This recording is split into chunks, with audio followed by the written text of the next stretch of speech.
प्रेम के कहानी तो हर कुछ ना कुछ होई तो पढ़ ले बा हमरो कहानी बा कुछ खास हो। अरे बताई ना अपन कहानी। अरे हमरा चौकर में का बड़ तब तो होई बोतू रानी खेला ला खरा जिले हे में आओ में सब पास हो।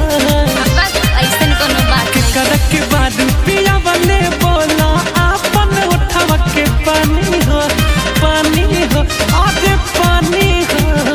अरे ऐसन नहीं है मजा तू के हुस्न ले बारो मजा हम के हुस्न ले बने हो बारे में रह के हो तो हर तक दिल हम के हुक दिल बने हो।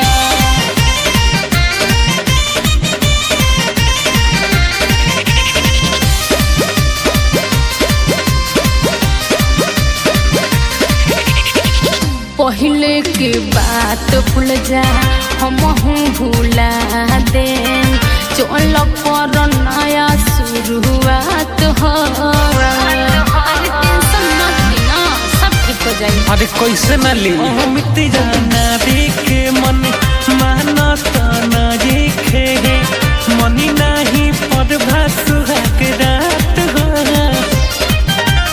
राहुल रसिक संगे चक्कर तो हरे रहे बट जनता नहीं हो आगे जनता नहीं हो।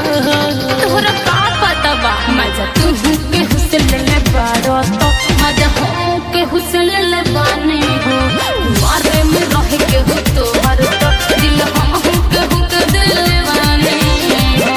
तो फिर का दिक्कत बा।